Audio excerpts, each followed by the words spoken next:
All right, welcome everybody to episode 5 of the GMI Rocket Show, where we talk to immigration lawyers and founders about technology and marketing and branding and growth for the immigration and global mobility industry. Today, I'm really excited to talk to my guest, John Khosravi, because in part, we've really only talked to immigration tech founders until now. And really, I really want to and love talking about marketing in the immigration space. And so I'm so happy to have John Khosravi here, who is an immigration attorney based in the Los Angeles area, as well as a really, really big marketer. He is all over YouTube and Facebook and Instagram and TikTok and LinkedIn, specifically with video content. And we're going to talk all about how to use YouTube today and just video content in general for immigration lawyers and others in the immigration industry, and sort of the challenges and learnings and benefits of that. We're going to talk about where marketing in the immigration space is going. We're also going to talk, of course, about John and his life a little bit and how he got into the immigration space. So thank you so much, John, for joining us today. Really appreciate it. You got it, Roman. Good to be here. Thanks for having me. Yeah, of course. Really excited. And I think hopefully this will be really interesting and valuable for people. You know, sometimes conversations are much more theoretical and big picture, and that's super valuable as well, of course. And other times conversations have actionable tips and advice. And I think I'm really excited to talk to you, and because if you and I have spoken before, and I feel like we can go on forever about Sure. best practices and just like things that folks can do in the immigration space on marketing. But before we get into all that, I think you and I, again, have spoken about this a bit. I think you have such a fascinating and interesting story. And I'd love to hear, or I'd love for you to share, if you can, a little bit about kind of, how you got into immigration law. And then before that, sort of what's your immigration experience? Because you kind of have an interesting one. Yeah, I've been through reverse immigration and back. I have a Persian background. My parents were from Iran, came here in the 80s, and I was born here, natural born citizen. And then around the early 90s, there was another housing boom and crash, like the one we went through in 2008. And that really hit my dad hard. So he went back to Iran to regroup. And then we went back there to see him because we were living in the US. While we were there, he said, you know what, we're just going to stay here and not go back. A vacation just became a move. And that was really shocking because I didn't speak the language, didn't know anything about the culture. Born and raised in the Valley in Los Angeles, San Fernando Valley. And so that was a shock. And, my dad said, okay, we're going to go back next year, the year after, always. And immediately once the decision was made to stay there, my parents had to get divorced too. So it was a double whammy. New world, new life, all my toys and basketball cards. Right now that Michael Jordan special happened, and it rekindled my passion for 90s basketball. And I'm yearning for my basketball cards right now. I don't know where I put them. But I remember I was a kid, I'm like, all my basketball cards are in LA, all my comic books are there. And that was a shock to my system. And it really caused a depression that lasted, I think, for up until my late 20s, maybe even 5 or 6 years ago, of the insecurity of the world where things could just be ripped apart and you have to cope with it. And I did, I learned the language within a year. I went from not able to speak the language to being at the top of my class. And it really frustrated the local students. The teachers would be like, he just learned the language last year and he's doing better than you. And so it created a lot of enemies for no reason.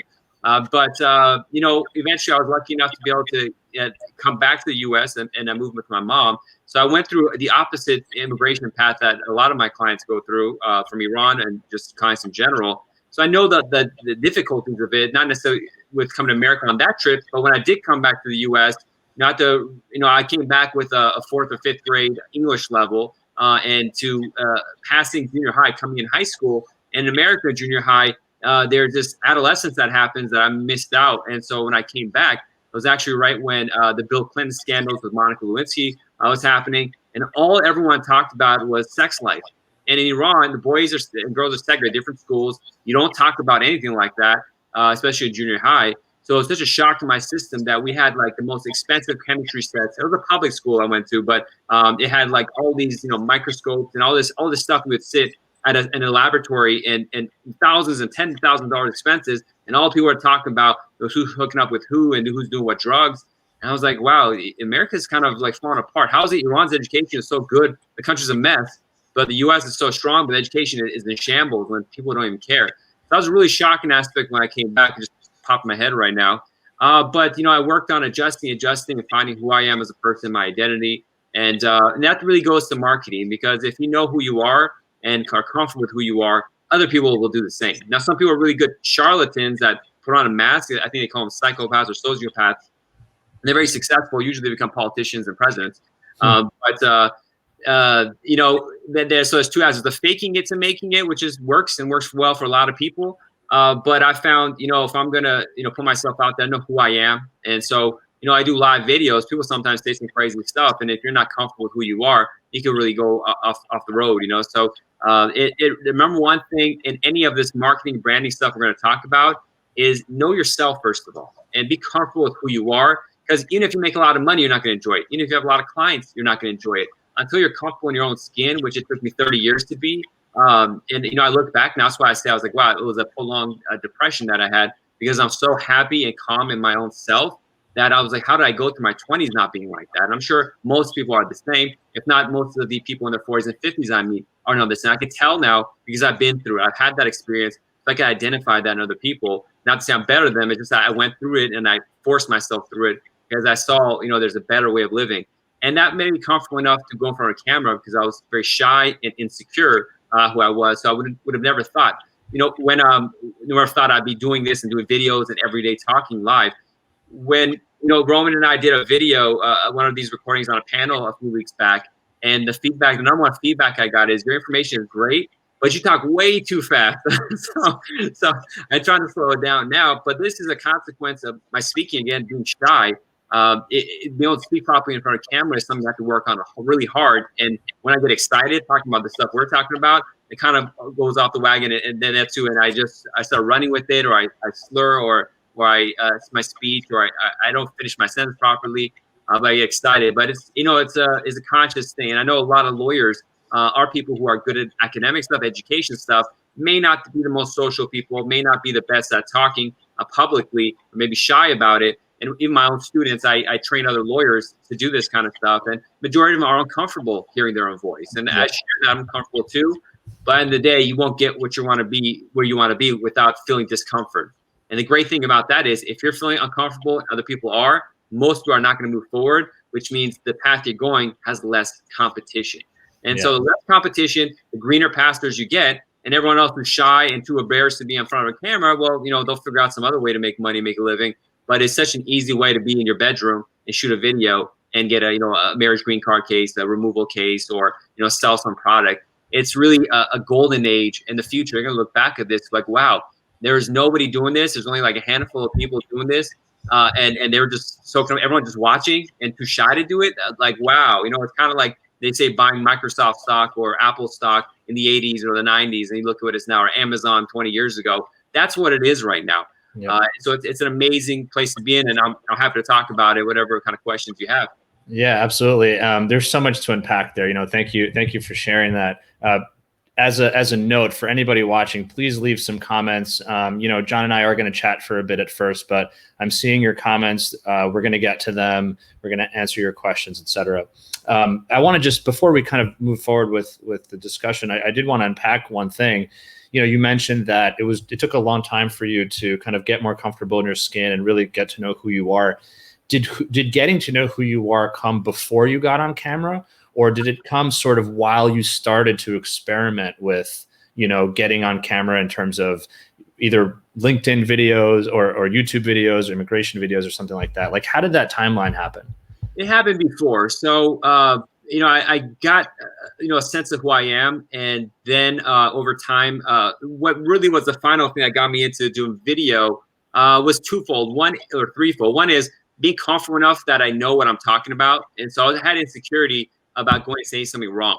And so I first started my podcast, which is audio and recorded, and I'll re-listen to it and try to catch any legal issues that I had, or just, you know, me saying a lot. So my first couple podcasts, I up to a few months ago, I edited everything myself. I would edit out all the ums, and now I say ums less, or I don't care as much, so it goes out the window. But as I said, that was so it was partially to be able to just get the audio going was me getting on my skin, but the transition from audio to video was really hard, and that had to happen. I had a client who has I did an immigration case for him. He's very kind. He eventually gave me his camera and everything, but I would go to his studio and he would record, and he would we would record. I was having such a difficult time just looking at this little dot of the camera and then try to remember what I want to say and how I hold my hand and where I looked. But I just kept doing it. So it was, as a partial, I guess, to think about it, the audio with just a PowerPoint where I was talking over was easier to pass the hurdle once I was essentially more comfortable with the law and the things I was talking about. But the video was something I had to do a lot. And even in my first videos, I wouldn't even look at the camera. I would look to the side as if someone's interviewing me.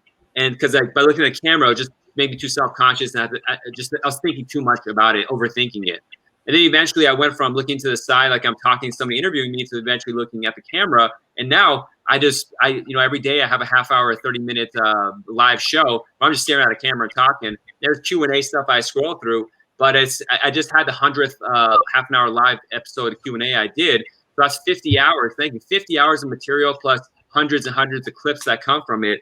And it just makes you more comfortable. Now it's kind of like, I feel like I have a long way to go, but we shows we grew up on, Wheel of Fortune or Jeopardy, where the host is just talking and bantering is easy, or the guy Dancing with the Stars. When I was in law school, I was taking this entertainment law course, and they took us to Dancing with the Stars because the lawyer that was teaching it was the lawyer for Dancing with the Stars, the studio or whatever. And I saw Pat Hershey. I don't know what the guy's name is. It's a Caucasian gentleman, older guy, and he's really good he was the host now. I think he may have changed it. And he was like nailing these promos. You have to record in front of like probably 1,000 people. Bam, bam, bam. Like, wow. At the end, everyone clapped. Like, how that guy's really on top of it. No errors. Just saying exactly what you need to say. Look at the camera, smile. I'm like, that's impossible. But if you just do it hundreds and hundreds of times, now it's still some way to go. But it makes it, makes it very comfortable and makes it fun too.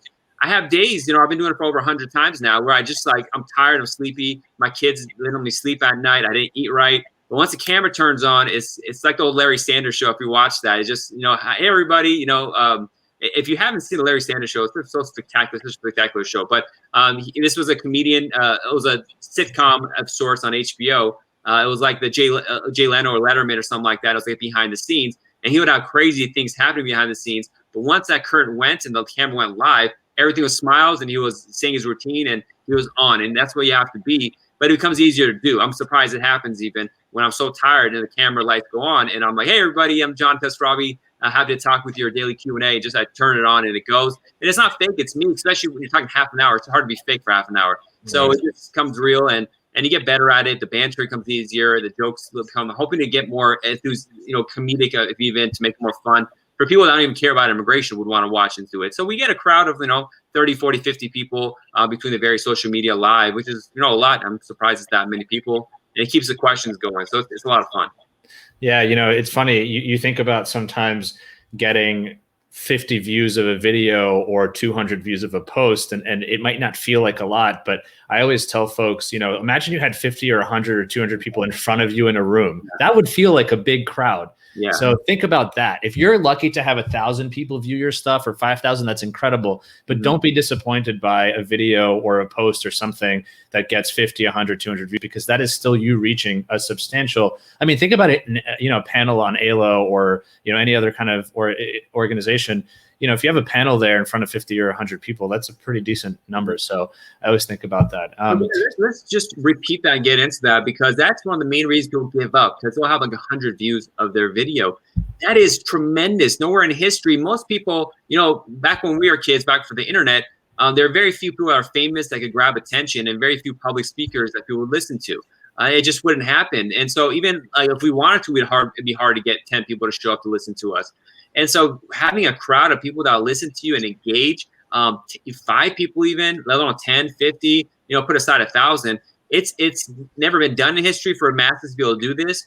And without the backing of a studio, of a record label, without massive advertisement everywhere, billboards to get people to pay attention, just to be able to do that from your home has never been done in history. It's incredible. So we shouldn't compare ourselves with the PewDiePies who get 1 million views, or whoever it is on YouTube, whoever it is on TikTok or on LinkedIn.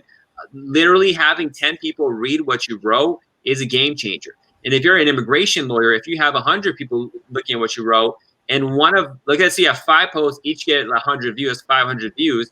If one of those people is hiring you, that's like $5,000, $10,000. So who cares if 1,000 people don't let you? You just need a couple hundred at a couple of videos and stuff, or a couple of posts. And if one of them becomes a client, that's a lot of money you're making. So it's not like we're selling $2 gadgets where we need 1 million people to watch. Right. fall into that. I just went hard on YouTube and growing my YouTube subscriber base, and I was checking it constantly. And then I haven't even checked it for last week because I'm like, if someone's gonna watch my daily videos and this gonna have like 50,000 views for immigration, those are probably people who already filed their case. They're immigration junkies, or like I'm not sure why they're. I mean, why would you want to watch me talk about immigration? The people for subscriber base, especially the people who would watch me are people who are researching a lawyer, reaching a topic. And so a lot of the stuff I do is more boring, so it gets less views, but less views are better because it's for people who really care about it and want to contact me about it.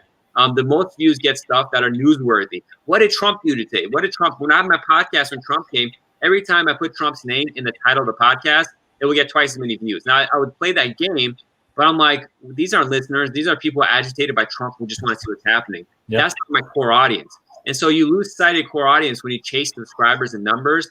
Yep. It might be great if you're doing YouTube ads and you have 100,000 views, but how many people are going to be watching you, or how many of those people are going to be calling and asking for free questions, you know? So having more intricate videos that have less views is better. And so I always tell my podcast, I tell people who come on, make it as boring as possible, make it as technical as possible, because my podcast is intended for business to business, for other immigration lawyers to listen to. So, just say I-601 and not explain what it is. That's fine. So that people who are not real listeners don't tune in, because I don't need them. I need the perfect people listening to what I'm doing. So if I have 300, 400, 500 people, I know it's the exact audience I want, not some mass audience where I lose control from. And that knowing your avatar of the client that you want, and we'll talk about that in a second, is so critical so you don't lose track. It's kind of like your mission statement. And a lot of people don't have a mission statement, and so their business falls apart because they're chasing at it for every door that opens. I don't want that. I want my clientele to be a very specific person, and I spend my time focused just on that. Yeah, I couldn't agree with you more. I think getting obsessed with metrics and losing sight, it's losing sight of the forest for the trees. Is that right? Yeah, I think that's the way I say it.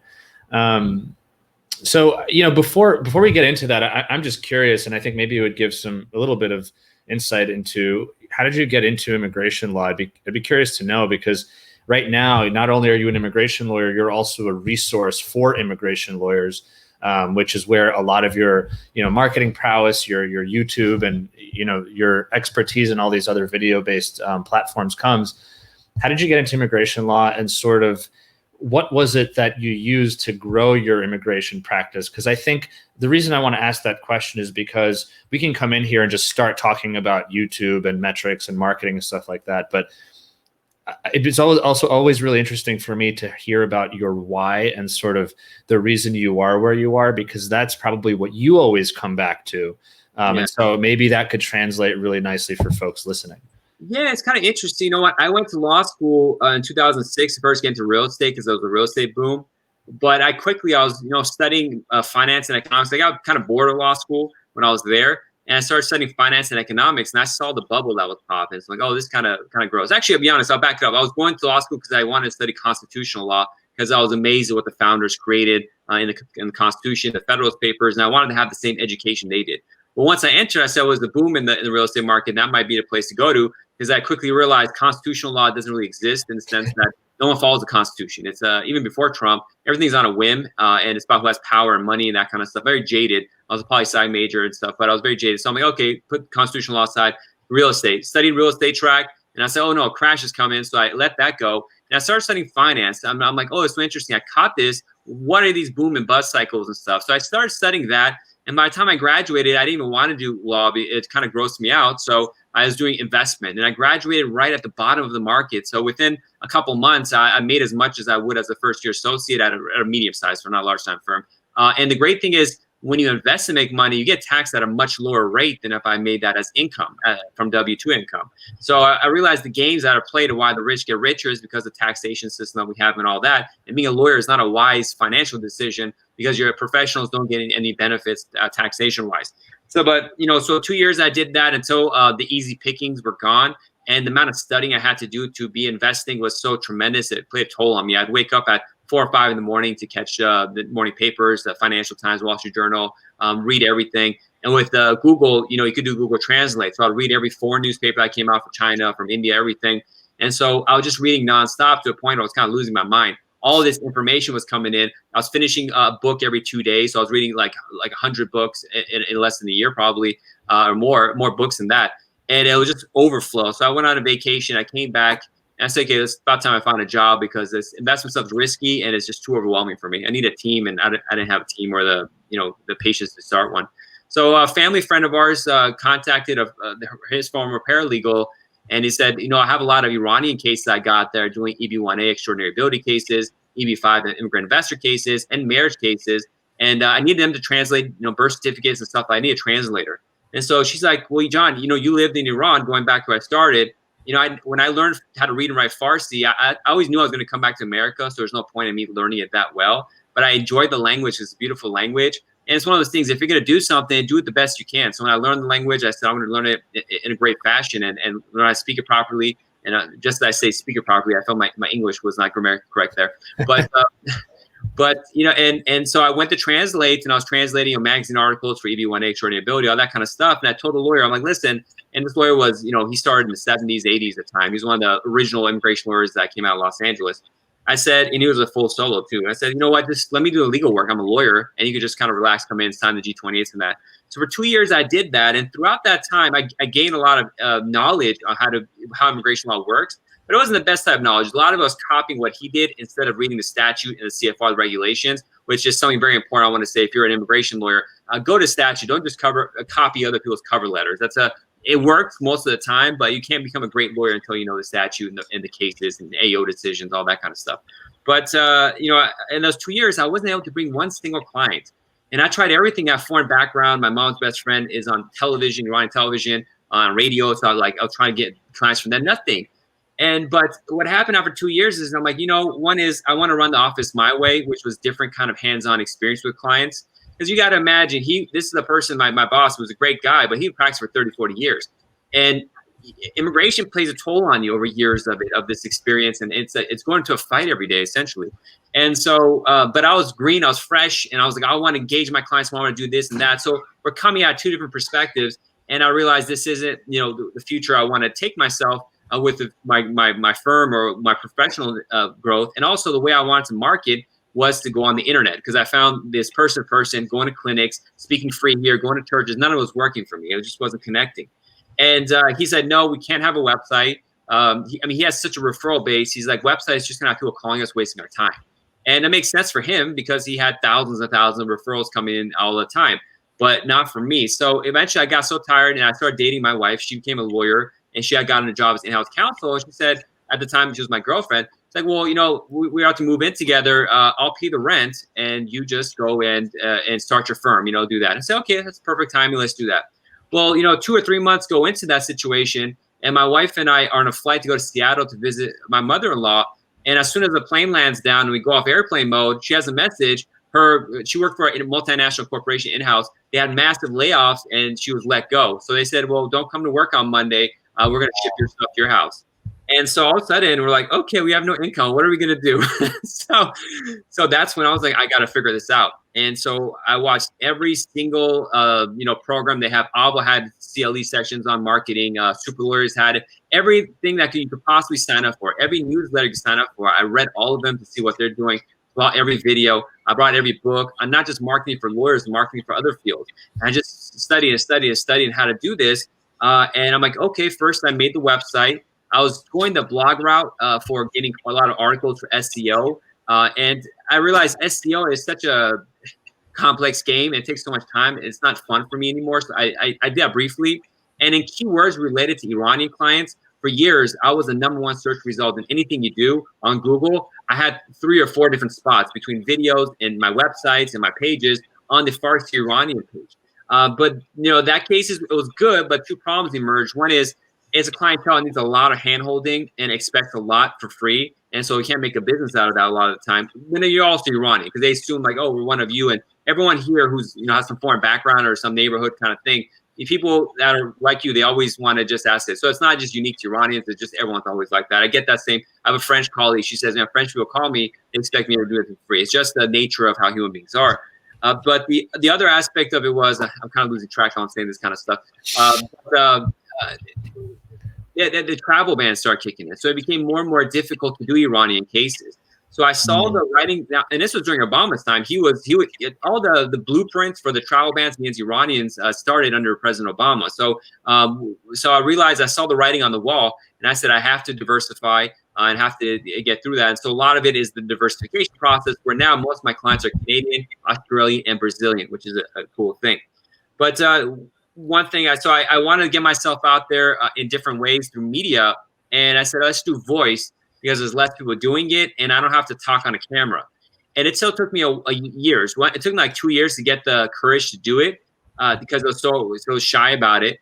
And then once I started recording them, it took me a year to figure out actually how to do a podcast where it gets to iTunes.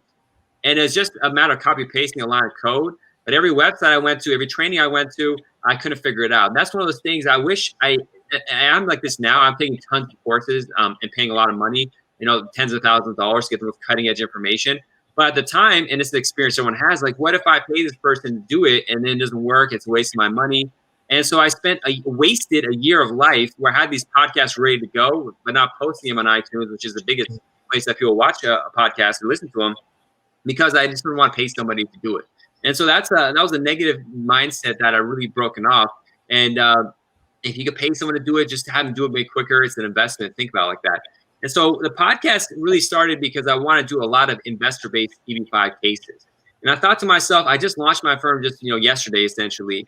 How am I going to get someone who's a millionaire to trust me as opposed to some old white guy who's been doing it for 40 years with, $500,000 at the time was the minimum investment plus the, fees and all this kind of stuff.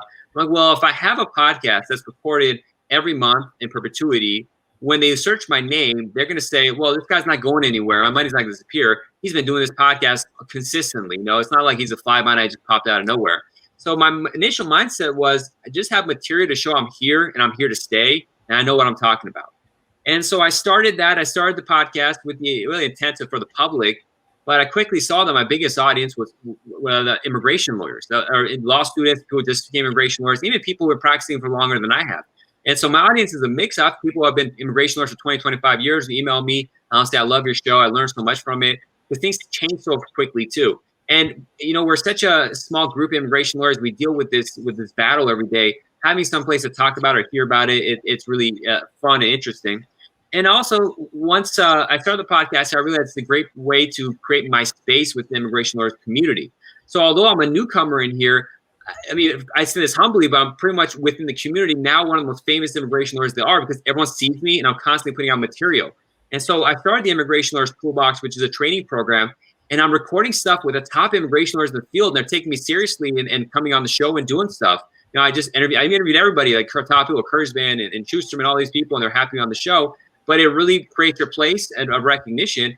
I just got I've been awarded Super Lawyers for Rising Star, which is the new people, but I was for the first year this year awarded for the adult version of it for people in practice for 10 years. And people badge these lists, and a lot of these awards are junk. But I found between Super Lawyers, which I got, the list is, I'm very honored to be there. I'm like the youngest person on the list in Southern California, but I also got chosen for U.S. News Best Lawyers this year. And I always seen the people who have that logo on their website. These are people practicing a lot of them before me who have, tried big cases, run books and all this kind of stuff. And it helps, I'm recognition and putting the work out there and spending my time studying and sharing that information. That recognition is awesome. So I get referrals from all over the country for people sending me stuff that they don't have the time to do or they don't know how to do. It's just not their specialty. So there's a lot of things that I'm talking about that I could talk about even more. I'm kind of jumping around. But that's where a lot of this came from. And then you just see opportunity. Opportunity breeds opportunity. Now that I have such a presence, when New York Times wants a person, they call me. I don't deal with newspapers and media anymore because they don't do a good job of taking what I said and putting it into print. They kind of change it up, even when they're trying to help me or help immigration, for example. It's just the law is too complex. I don't like dealing with media that I don't control. So I stop even taking those calls, kind of waste of time. But I mean, if you're into that, and a lot of people are, they want to have that recognition to be on, different major newspaper names, public radio, NPR, all this kind of stuff. They contact you because they do the same search that we do when we want an immigration lawyer. They just type immigration lawyer, and whoever comes up, they're going to call that person. It's not any more complicated than that. I think something that you said that is so important, which is that, talking to the media, which sounds really cool. I mean, I see a lot of people sharing, their quotes in various newspapers and outlets. But to your point, you can't control how they publish it. And going back to something you said earlier, with social media, you can control now how the world sees you. And so whereas before there was really no way to get in front of people other than you being famous already or you getting into a newspaper, now you can control your entire narrative. You can control your brand. You can control how people see you because you have this platform that allows you to say who you are, to say what kind of brand you have, and to really put that into words. I wanted to get a really, I think, a pivotal question that I would have for you is, you started putting out videos on YouTube. First, you started with a podcast, then you started putting out videos on YouTube.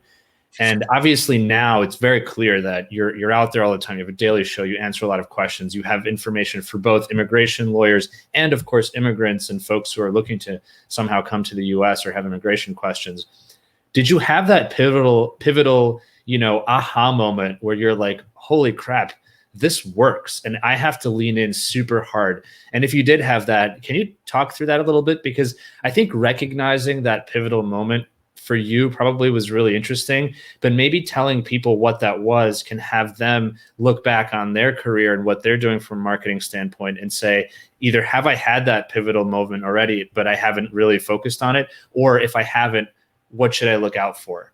Yeah, that's a really fascinating because that pivotal moment happens constantly. So one thing is you have to wait 6 months at least, or 6 months is the magic mark. So when you start some marketing, you see the fruits of that seed you planted around 6 months, maybe in a year later, but 6 months is the average. And once you see something you did connect, it's like, planting a seed and then it grows and a fruit comes from it. You're like, wow, I did that, it grew. That is so satisfying when you know what happens, that is wonderful. And that happens repeatedly. So I started this Q&A session. And I do a daily video now. Now, my marketing, my avatar is very specific kind of clientele I want. I'm an immigration attorney because I study every aspect of immigration law because I teach it at law school and I teach it for other lawyers. I know everything. I mean, it's hard to say know everything. Immigration is so complicated. But I only handle marriage kind of cases.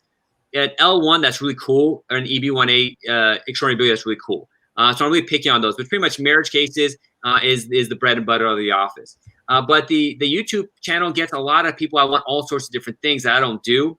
So I'm like, I'm spreading it too thin. Now, one of the reasons I do the amount of marketing I do is not because I'm trying to get clients. It's because I coach and train other immigration lawyers on marketing. So I use my branding to learn what works and doesn't, to then tell them what's working and what doesn't. So the marketing I'm doing right now is for a full service immigration law firm. It does not match what I'm doing from my actual practice. But there's various reasons. One is I use it to learn what works to help other people. Secondly, it helps my public speaking because I want to do more and more non necessarily lawyer kind of immigration kind of stuff. So it's helped me make a team of editors, writers, posters. So now I have a team that helps me. And so it's really just training for this stuff I'm going to do. And one project is going to be coming out soon and you'll hear about it is I've created a nonprofit foundation called Migration Foundation, the Migration Foundation.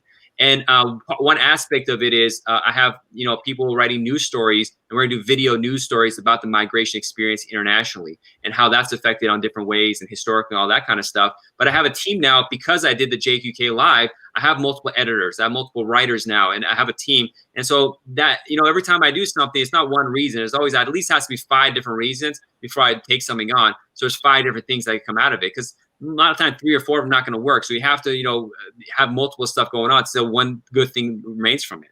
But when I was doing these lives all have clips. So I have a 30-minute video. Within that video, we get questions, sometimes that are better questions or answer in a more fuller fashion. I make those into clips and I post those as well. Well, I was posting those on YouTube, on Instagram a lot, and I was losing subscribers on Instagram. So I was getting kind of frustrated. I'm like, maybe I shouldn't post so much. Instagram in the format that I'm using it is not how I should use it. So I'm testing stuff back and forth. But then I got 2 consultations for marriage cases, and they both said, we watch your Instagram clips, which are based on my live videos on YouTube, which clips for, and we love them. And I was right about to stop really posting those on Instagram and pull back and be like, is all this time worth it? And once they said that, I was like, well, thank you. Because I always ask, how did you learn about me? What made you have the decision to hire me or have a consultation with me? And it was the video. So we saw your reviews and stuff, and then we did research on you. We saw how your background, how you are, and how you share information, all that kind of stuff, and we liked you. And that was the aha moment. I'm like, okay, this is still working. And for me, one case is $5,000. So you get a couple of those, and you're in the top 1%. Essentially in the market. So especially as a full solo, I am with barely an overhead. So and like, okay, it works. Now I have a lot of emails coming in now that I don't do. I don't do waivers. I don't do I-751 waivers. I don't do 601 waivers. But I have friends I give those to, and all that kind of stuff. But it just, you see it, but you got to be patient. It takes months and months and months. You just got to do it. But just remember, even if it doesn't go anywhere on its own, the act of doing it, you learn a lot. I know a lot about software. I know about managing a team now. Somewhat, I'm learning that. I know about this technology. Even the technology we're using here right now to record this is a special, app that's new. And I've tested this one. I've tested multiple ones to see how they are. So I have this knowledge that's really deep on this kind of stuff. And, I was like, well, and just like you in your LinkedIn experience, because you're so great at LinkedIn, you can make a side business and teaching people how to use LinkedIn. And for me, my side business is teaching people how to do general branding and marketing.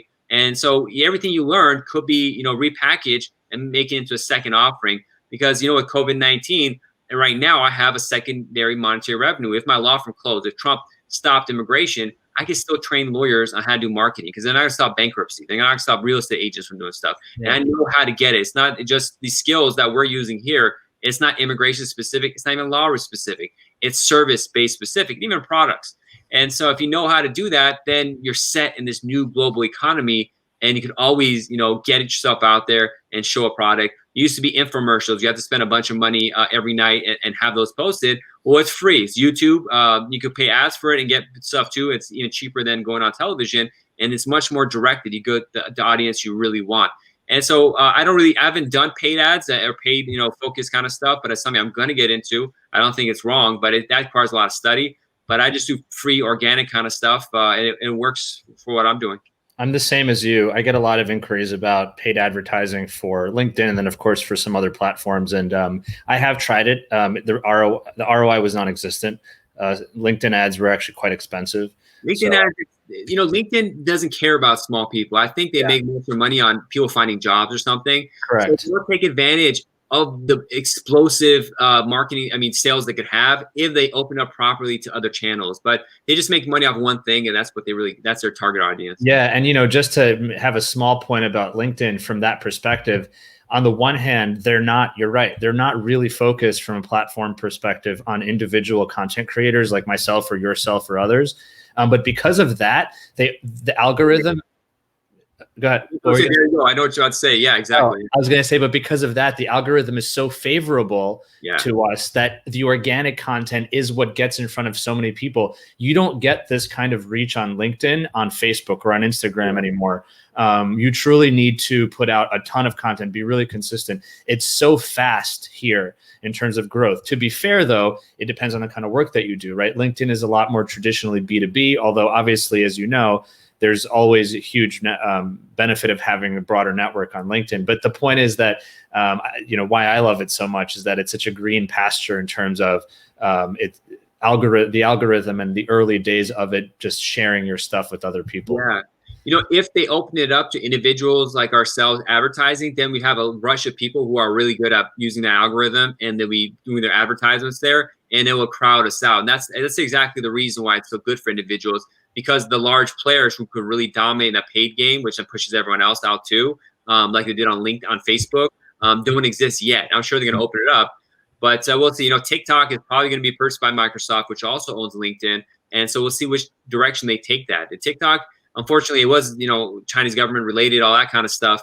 But if they'll free it from that and Americans get into it, it's an incredible app. The information sharing is incredible, and the growth was explosive. I'm not sure how it's going to be in the future. But within a couple months, I had 11,000 followers. And at that point, I got bored of gathering followers. So now I just use the live feature, but it was so easy to go. And it's just really just good information there. But let's see what Microsoft does with it if they're able to purchase it, and which direction they take it, whether this massive growth is possible. But TikTok and LinkedIn are the thing to go until the next thing pops up. Yeah. Facebook, how much stuff I posted? I get like one new subscriber a day at most. And that's like nothing. You got to pay to play with Facebook, and Instagram is pretty much come the same thing soon, more and more.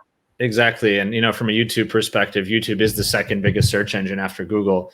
One thing I'll say about LinkedIn from what I've been reading is that they have been testing out a stories feature on college campuses, so specifically for college students using LinkedIn. So I'll be really interested to see if they bring that out to the broader public. But I want to move on from that because we have some questions coming in.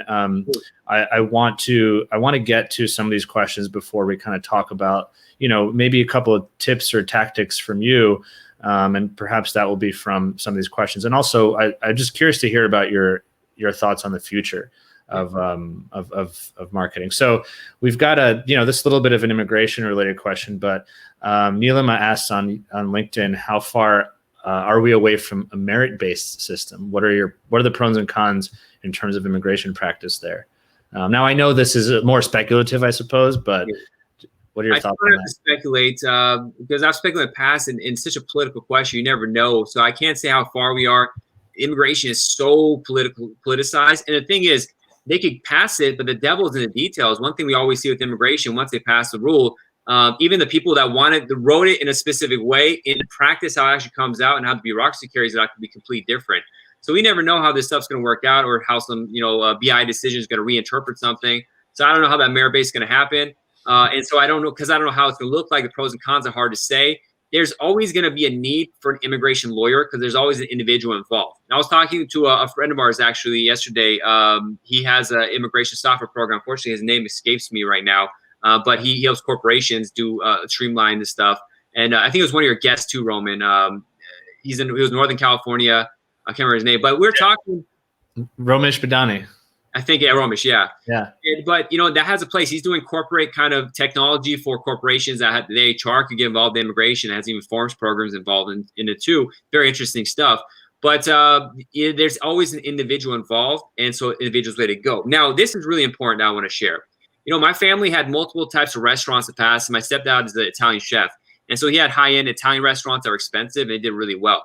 When he was retiring, he's like, you know what, I'm going to bring this food to the people, and I'm going to create a middle-of-the-road, mid-range price Italian place with the same food, but just lower prices so people could enjoy it too. And that didn't do too well. And I realized you either go volume and be a McDonald's and make money and you're successful, or you got to go the opposite and do low volume and higher prices so people put you out as your niche, as you're this sophisticated person that does this, that. Middle of the road gets crushed. The bell curve is not your friend. So whatever way they change the immigration system, I come on with my suit, and I'm a professor at Pepperdine and Loyola Law School, adjunct professor, taught there. I have all these videos about me. I have all these awards associated with me. I still will be able to make that market work because I've done the work of setting my name. Now, I've been doing this for almost 10 years. It doesn't mean you can't just jump up as a new person. You should be dissuaded.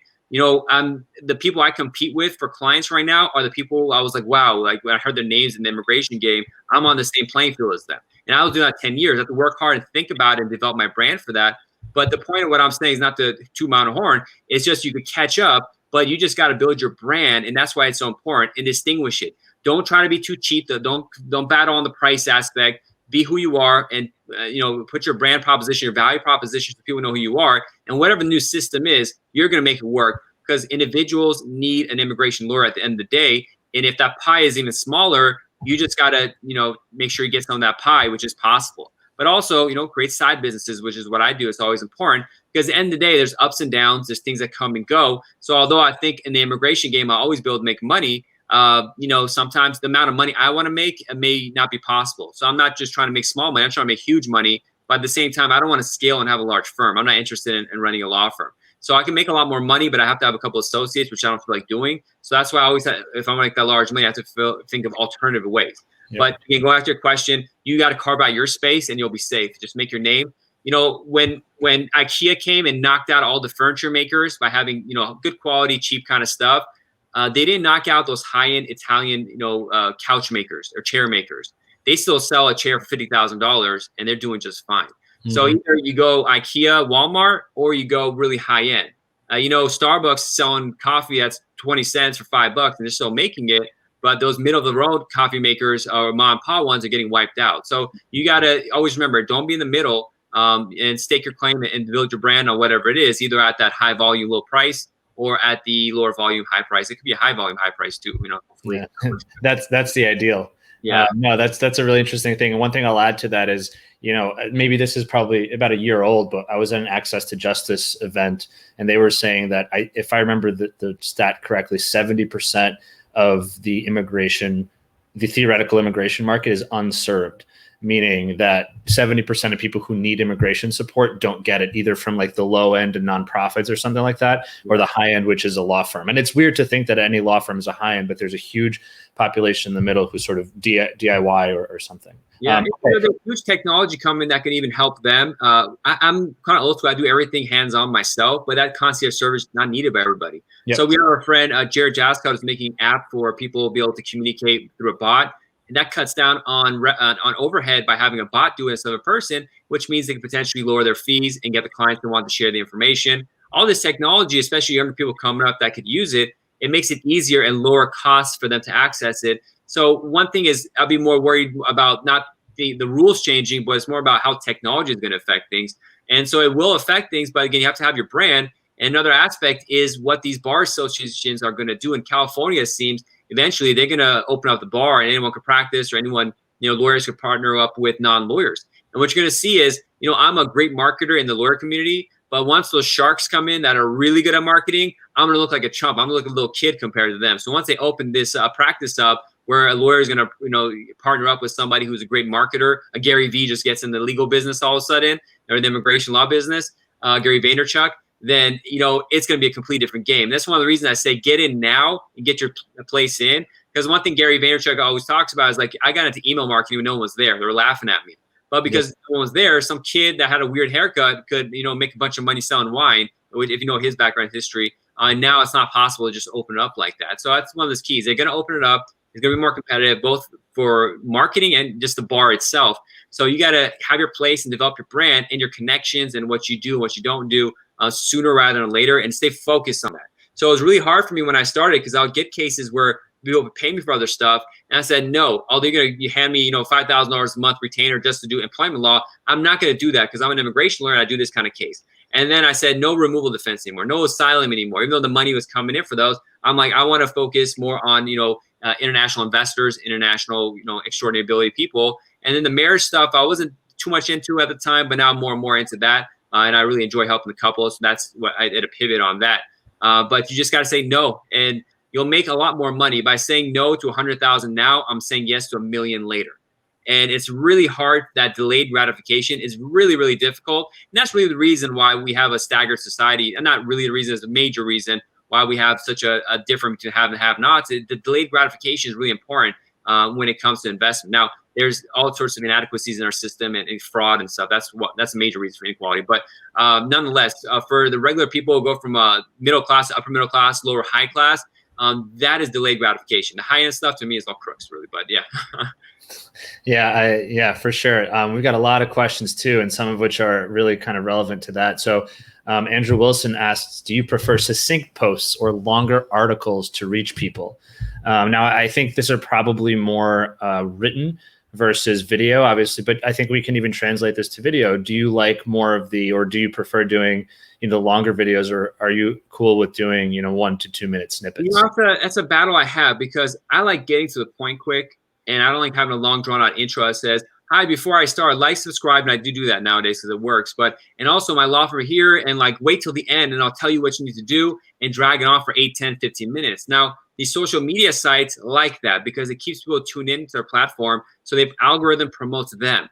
But I don't like it. So most of my stuff on YouTube you'll find is 2 or 3 minutes long, where I go right down to it and I don't beat around the bush, because I just not the kind of person. If you're watching this, you can tell I'm just going to the meaty stuff and telling whatever I think.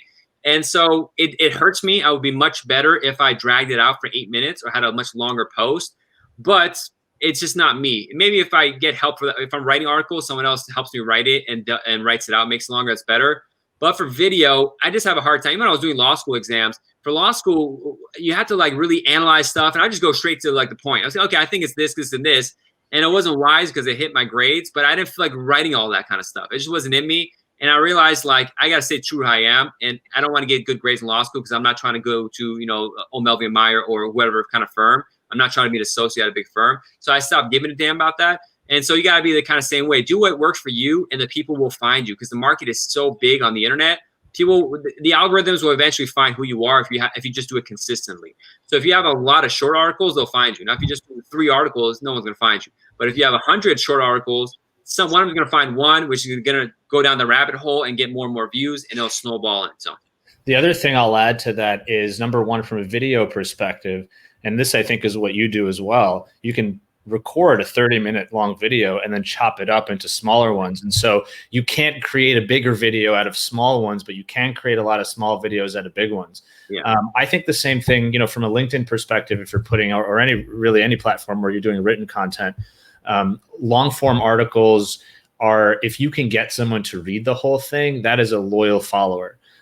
You're not going to casually breeze through, a 1,200 word article. Mm-hmm. So you're going to get fewer views in a long article, but the views you do get are really learning from you, and their perception of you as a value, as a source of value, is much greater. On the flip side, and I think really you want a good combination of both, shorter posts you can put out at higher volume. People are able to just like and move on. And so you get a lot of that, the metrics that you and I talked about in the beginning. You can get a lot more views and comments and things like that. But that's a much more fleeting sort of association that you have with the viewer. And so you can't just put out one short form post and expect to get the world. You have to do that consistently. So I think actually, this makes me think just how you said in terms of business, you can do high quality, low volume, which would be really long form articles, or you could do high volume, low quality, if you will, and have shorter posts. But of course, if you could do some combination of both from a marketing perspective, at least in my view, that's a great way to go. All right. Do both. Yeah, do both. Exactly. Okay. We've got we got a lot more comments here. A lot of questions. Okay, let's do it. We've got, we got a lot. So number one, 6-month figure. I just want to point this out. Jared Jaska, who you just mentioned, the 6-month figure. I think just this goes to the point of like, you're not going to get, your marketing tactics are not going to bear fruit immediately. If they do, you're lucky, but don't expect it. So I just kind of wanted to throw that out. And this is really good because all your competitors are doing video, and you'll see they'll go hard, but they'll give up before that 6-month mark. So it's more about patience and stick-to-itness, if that's a real word they say, that'll separate you. Because a lot of people will start, many will enter, a few will end, or whatever that terminology you could use. Many will enter, few will win. Yeah. So we've got a question from Neelima here, who asked the question earlier, but she said, I probably missed this. Can you share some of the marketing tools that you used in the beginning of your career? So I think that's really important, right? Because for folks who might be listening right now, a lot of people have been practicing, and whether you're in the beginning of your career or you're in the beginning of the marketing journey of your, currently existing experienced career, you still might be somewhat of a novice. Sure. So I think one question would be, and this would go towards some of the tactics that people can take away from our conversation, is what are some of the tools that you use? And, aside from just YouTube, but like, what do you use to get videos on YouTube? What do you use to get your podcast out there? Yeah. So, the basics are, and I find most of the lawyers don't do this, have a space on these directory websites. You have a space on the internet, on Avvo, on Yelp, on Google, that are created there for you. I've told so many people to just put your name and your photo at the very least that don't do this, because you'll get clients from that. It's that easy. Put your information on Avvo. You'll get one client a month, $5,000. It's like, I just spent 5 minutes to get 5,000. Like, yes, I'm not going to do it. That's how most people are. So it's these basics. And then you got to remember, Google is not just an English language search engine. It's all different languages. So if you have any foreign background and you could write an article in that foreign language, you'll put it other in Spanish, because it's been played out. You could jump up really high in the rankings for that foreign language. And it could be whatever practice, bankruptcy, your personal injury, all that kind of stuff. Don't just stick and think about English. And then the next is, everyone might not be able to pull off the video platforms that easily, but audio is super simple as talking to your Apple headphone, recording the audio, and then, attaching that to, every computer comes with video editing software. So you just put your voice recording, drag and drop on the audio, on the video editor, and then have a PowerPoint that you talk over and upload that. My PowerPoints get me more, I'll be honest, don't do video. Just do PowerPoints that you talk over. Those make me more money, give me more clients, than all the video I'm doing. The video I'm doing is more vanity and just fun kind of stuff, really.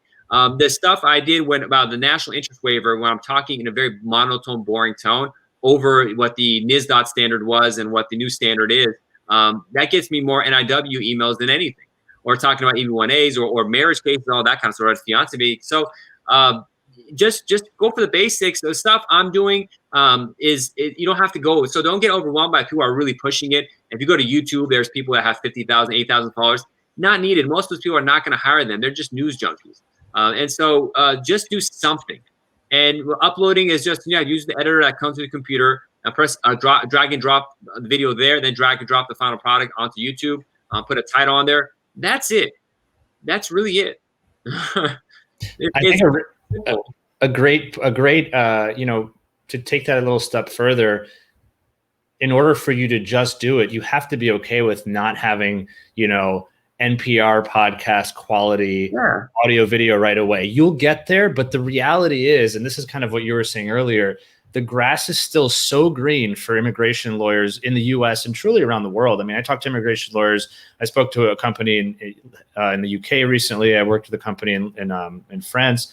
They also have their own inbound markets. And I probably would guess that there's even less competition in there from the perspective of social media. So just start putting out content. It's okay if you have ums, like you said, you'll work through that and you get better. But if you try to be perfect before putting that content out to begin with, you'll never get there. And some other person who cares less than you about being perfect will jump up in the rankings before you do. I have this photo that I keep of the video that's made me like the most attention and most leads and all that kind of stuff, as opposed to highest end edited version I have, where I'm clean cut, the best suit, all this kind of stuff. I look like a disheveled hobo in the video that I'm doing. And it's my old place where my desk is messy. And that one video makes more attention and does all the stuff we're trying to do, as opposed to the cleaned up one. And so I keep that on my desktop. It's on my other computer, I think. It's on this desktop I'm with right now. But I always remind myself, it doesn't matter. Really, first of all, the better your sound quality is, it's really important, because people will tune off if the sound quality isn't good. And then secondly, focus on lighting, but really just sound quality the best you could do. But, recording this, I was talking with Roman earlier, I'm just doing it with the recording on my computer. I have microphones, I have headphones, I bought it all. And I just found this is the most simplest one that does the job, and you're listening to it, you stay tuned, so that shows it works. But just get it out there. The audio is good. And really, the most important thing is that your personality comes through, because people don't hire because of the awards, really. They don't hire because how many years you've been a lawyer, what school you went to. They hire because they like you or they don't like you. It's really frivolous, if anything. And so you want to kind of have this 100 people watch you, so that one person that just likes you because you're the way you are, they'll do it. People hire me. They tell me sometimes I'm not Jewish, but they'll think I'm Jewish. And I want to have a Jewish lawyer. Okay. Or they'll hire me because I'm Persian. At the same time, some people won't hire me because I look the way I do. It's frivolous kind of reasons. So it's really random why people choose you. And always remember, there's this book written by John Lennon's immigration lawyer. And, John Lennon and them were $100 million heirs. They were like pretty much billionaires, how much money they had at the time. And they had their pick of the litter of who they could hire for immigration attorney and all these firms. They picked this small guy, pretty much a solo kind of thing, or somebody who had a partner, I think. And at the end of the book, you asked Yoko Ono, John Lennon's wife, why did you hire me? And she said, well, I went to my tarot card reader and I said, which lawyer should I hire? And she said, hire him. And so, the key is just for people to know you exist. That's all you got to do. The information doesn't even matter. Just to know people, there's this immigration lawyer. The name is Nilima. I hope I'm saying that right. And they exist as a person. That's all I'm trying to do. All the rest of it doesn't matter. The people are going to forget it. They're not even understand what I'm saying, probably, if I'm still talking law and stuff for the most part. So the example is this. When I started writing articles on LinkedIn and doing stuff on LinkedIn 5 years ago, I had one of my close friends in high school who has a really large company that does online marketing and stuff like that. Became a millionaire, making tons of money. He needed an immigration lawyer because he needed a TN for a Canadian to come in to do marketing for his company, or a management consultant for a marketing aspect. And he had called 5 lawyers, and none of them answered the phone. And he just flipped through LinkedIn and he saw my article. I wrote something, I posted something. He's like, oh yeah, my good friend John is immigration lawyer. Why didn't I call him in the first place?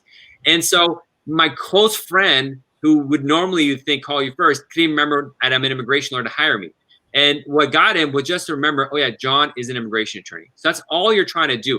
All these videos I'm doing on YouTube, all I'm pushing out, it's only the reason is so people associate my name with immigration law. That's it. And don't try to go any more deeper than that. We want just the association is all you need. Love it. I want to be conscious of your time here as well, John. We've We're got, having fun. We'll go another. Actually, I have a 3 o'clock consultation. I did take a break 15. We got another 10 minutes, 15 minutes. all right, cool. Thank you. We've got a question here from Marco who asks, what is the number one marketing mistake you see out there, or maybe that you've made, or both, whatever you want to. Not doing it. Just not doing it, and that's the thing, or not asking for help in how to do it. That's probably one, because if I asked for help on a lot of stuff sooner, I would have been so much further. And so not ask for help, think I can do everything myself, or being too shy, or being too cheap about it. That's the number one thing. Other than that, it's people post and are like constantly posting, call 1-800 now about your case. I do say you just want people to know your immigration lawyer to get associated with it, but there's a corny way of doing it. And so when you post something, don't just say hire me, hire me, hire me. Your call to action shouldn't be that forward. It goes to you knowing that you're a person and you're someone they can rely upon and have a relationship with, or just they can rely upon. So have some value that you bring in, other than just saying 1-800 John. And that's, I think, it disconnects people in this modern day, because they're flipping through their social media. It's their family members, their friends' kids, and all of a sudden some guy saying, hire me, immigration lawyer. And it's like, but if I'm saying, hey, everybody, I just heard Donald Trump did this. Your family's from Europe. They can't come visit you right now. By the way, I'm John Khosravi, jqklaw.com. And that's like, okay, John helped me out. Just set some information. It goes in their subconscious. They see it 10 or 15 times. Then it's part of their psyche that I'm their immigration lawyer. But just, don't be too much call to action about it. I would 100% agree with that.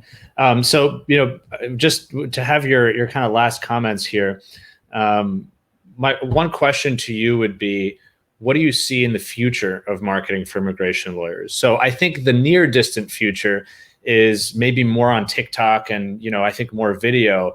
But I think, what do you really see? What are some of the things that you're seeing, maybe that you're really trying or that you're seeing on the cutting edge? Well, we're going to see more and more technology-based kind of stuff coming from even non-lawyers. So when you look at I think it's Boundless, who on when you do search results, they come up, first a lot of time. You used to see another site, I forgot what it was called, but when they search results, it was like an Asian firm or something like that from Texas, who had all this information. I learned a lot from them. There's non-lawyers getting involved, and that's going to be more and more competitive and harder to compete, because they're just focused on marketing. We're actually focused on the law and marketing. So this going to be harder, but there's always something new. And so there's always going to be a space for an individual. So right now, my investment in my time is not to make more dollars and cents at this second. If I spent that much, I'd be making a lot more money. But I realize the value in views and attention is equal to money in the future economy. So if I'm able to gather right now 30 to 40 people at a time to listen to me, if that becomes 300 or 400 and eventually 3,000 or 4,000, I will never have to worry about anything in the world, because I have a following of people who will follow me, and I'm engaging enough to keep them listening and coming back for more with what I'm talking about. So the currency of the future is attention. And so you have to be able to gather people's attention respectfully, in a way that they respect what you have to say, not cheap style. There are people who do, freaky kind of stuff to get attention. That works too, but that's not the way I want to do it. I don't think it's long-term a good way to do it. And so it's just about gathering attention in a right way. And right now, these are the tools we have. Next year, there'll be some other tools, but always be on top of the tools, and not being lazy about it, not being I'm too old to do this, not being, negative kind of minded. Just jump on it. I never danced on TikTok. And not to say it's bad. I have colleagues who do that, do great. It's just not me. So my TikToks are me going, hey, Trump did this, and be careful. And that got me, quickly 10,000 subscribers, followers before I stopped posting every day, because I don't like using my phone for marketing. I like looking at a camera or a computer or a desktop where I have a keyboard. Typing on the phone is just annoying to me, so I don't take advantage of the opportunities that exist for that. But I have teams that are doing more and more, so those are happening. If I can ask you, we have another question that came out that just touched on something you asked. What do you make of companies like Boundless in terms of your competition landscape? I'm a purist in that I think an immigration lawyer should really, and this goes to not just them, but even immigration attorneys, which a lot of them who have paralegals and assistants do the work. I think immigration attorneys should do all the work. Because it's more personal and it's a sacred kind of relationship. But that's just me, and I have no problem with people doing that. It's kind of what happened was, if I go to a doctor, I want the doctor to do everything. I don't want the nurse to do it. I want the doctor to do it. And that's the perspective I have, and that's the kind of clients that I get. But Balance coming, if they could lower the price, frankly, I'm too expensive for most people. And that's just the reality of it. Most of the people who contact me cannot afford to spend more than, and I take my own calls, but I can't spend more than a minute or two talking with them, and they can't afford that. And that's the reality of it because of the style of law I'm practicing. So, you know, if Boundless does a good job, I've never used them, I don't know. But if they do a good job, then, you know, God bless. People need the service. You talk about how people don't do it. It's competition. I don't like it necessarily that non-lawyers are getting involved, or they, I don't know what kind of, I don't want to, you know, what is that term when you say something wrong about something gets sued? I'm not sure if non-lawyers are doing it. And if anything, I'm marketing for them, and I was saying good stuff about how well their search results are on the information they have is. But I like having a one-on-one relationship, but that one-on-one relationship is really expensive. And so if people can't afford that one-on-one relationship, which most people can't, then, you know, we need other services that could do it. And it's going to crowd out a lot of those middle-of-the-road lawyers, but they have to think for themselves. You know, the resource I hear, I'm here. If people listen to what I said here, they can make $100,000 extra from what I talked about in this one free session. They won't, because unless you pay for information, I realize you won't take advantage of it. That's the nature. Yep. I'm not a Scientologist. I don't believe in it, but I'm into information. So I read the guy's book, and the only thing I really picked out is really good from Dianetics was he charges for the religion because people will respect it if they pay for it. If it's free, they're just not going to pay attention. That's why most people viewing this will get high off the information, but won't do it. And because I've been doing a lot of these videos for years now, and I see you got to pay for it to do it because you have to have skin in the game. And so, most people won't, and that's on you. So a lot of people complain about inequities in society. Society is always going to be inequitable, whatever system we have. That's how it's been, how it's always going to be. Jesus even said when they talked about what's going to happen with the poor people, it's like there's always going to be poor people. Jesus said it. And so that's the reality of the life we have. And I always got to think, and this is from my life in Iran when my life went topsy-turvy, kind of like Fresh Prince of Bel-Air, his life turned upside down. I'm like, I got to make the most of it. So I have to see it academically here. I have to prepare myself for the future I have. I'm going to maybe live in this society. I have to understand how the religious system works. I have to understand the cultural system that I'm aware of and make a success out of it. And that's what you have to do. The landscape is this. Everything's going to change next year, and people are going to hit financially one way or another. Coronavirus happened. My numbers crashed. Why do you think I started a live program? All of a sudden, my Google Analytics went zoop. And I'm like, you know, I have a pipeline of business that's coming that's going to hold me over for the next 3 or 4 months anyway. But I need to have new stuff. So I said, okay, I'm gonna get a camera. I'm gonna talk every day. At first, I was doing morning and night, morning in the evening. I thought a lot of people weren't coming in the morning, so I just did it in the evening.